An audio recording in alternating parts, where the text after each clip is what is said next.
Hello Virgo, Sun, Moon, Rising, and Venus signs. Kamusta kayo? Sana po ay nasa mabuti kayong kalagayan. Welcome back po sa Star Tarot. Kung bago kayo dito, welcome din kayo. Thank you sa inyong support. I truly appreciate it. God bless you all. Virgo, pauna mensahe po ninyo ay broken ring. Ayan. So, parting ways in either romance or business. So, for some of you dito, Virgo, meron ditong paghihiwalay na magaganap. Ano, maaring yan ay sa romantic relationship ninyo or siguro negosyo. So, meron ditong tawag dito yung paghihiwalay ng inyong sigurong business partner, no? Maaaring ganon. But of course, this is not going to resonate with everyone, and also just take as it resonates.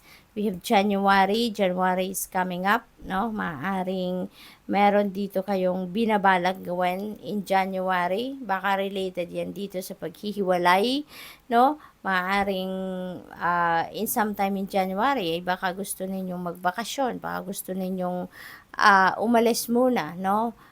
Dahil siguro sa sama ng loob ninyo dito sa broken ring energy, baka nagpaplano na kayo na pagsimula ng taon, gusto kong magbagong buhay, gusto kong magsimula ng bagong chapter sa buhay ko, and I want to go somewhere muna, magpapalamig, something like that. What else? We have flag. Do not be tempted to lower your standards, okay? No? Panindigan ninyo kung ano man ang pinaniniwalaan ninyo, ano man yung mga beliefs ninyo, stand your ground, okay? Huwag ninyong hayaan na ma-compromise, kumbaga, ang inyong mga pinaniniwalaan, bababa ninyo yung standards ninyo para lang na mapasaya ang ibang tao or mapagbigyan ang mga ito, okay? Manindigan. Wow, napakaganda. 4-leaf clover, Virgo. There is great good fortune happening. Siswertehin kayo at this time. Yung great good fortune na to could be in all areas of life. No? Baka sa iba't ibang parte ng buhay ninyo kayo ay siswertehin sa ngayon. So this is really beautiful. We have feather. Someone you know is undependable and insincere. May madidiscover siguro kayo sa ngayon, no, na hindi naman pala mapagkakatiwalaan, hindi naman sincero sa inyo. So, maaring yung person ninyo ito or yung business partner ninyo, no? So, maaring yan na madidiscover ninyo sa ngayon. We have tower. Solid foundation, success with effort. Ayan. So, may tagumpay dito, no? May tagumpay kayong makakamit sa ngayon. Maaring around January ninyo makukuha yung bunga ng tagumpay na to, no?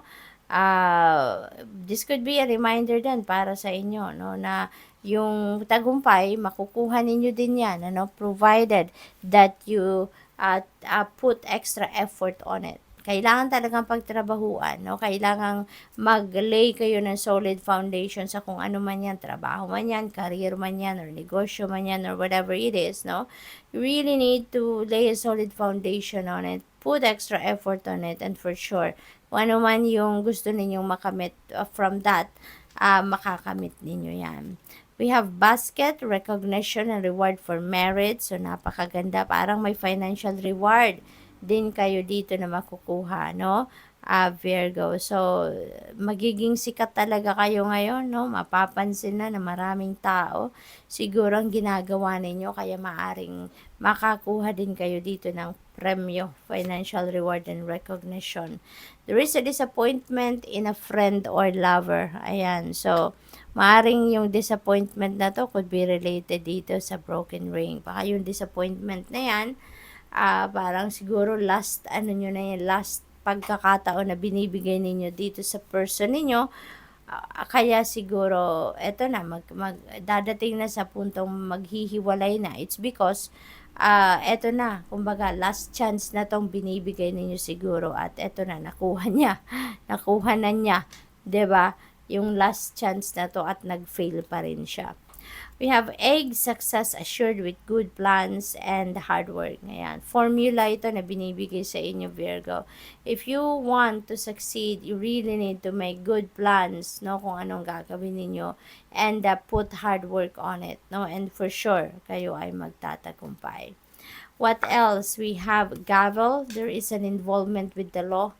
Yan, so siguro ang iba sa inyo dito baka may violation sa batas or maaaring kayo ay nagpapatupad ng batas, maaaring ganun ang ganap dyan, okay?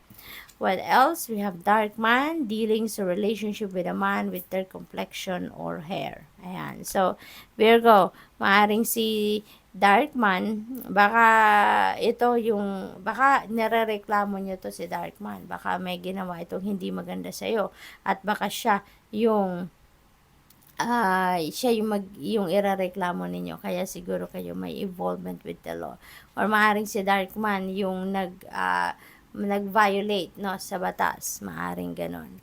So what else? We have Rooster, an arrogant, boastful person you should not cross. Baka ito siya, si Darkman, no, yung yayabangin at arrogante na tao na you will come across. So possible na ganon ang ganap dyan. So tignan natin kung ano pa ang ganap.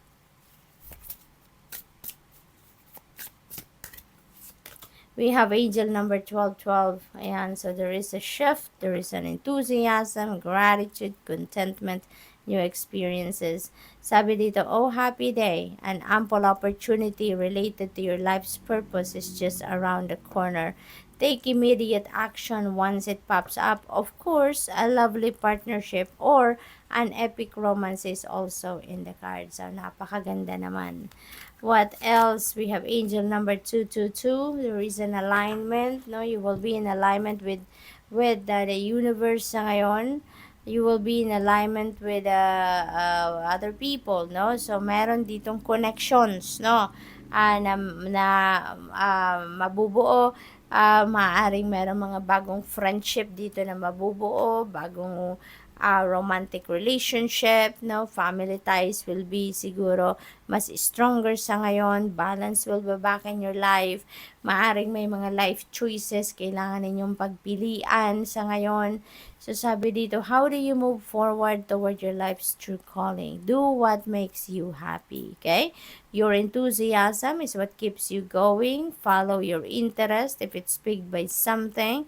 Following these routes will help you discover your life purpose. So good luck. Thank you for watching. Love and light. Namaste.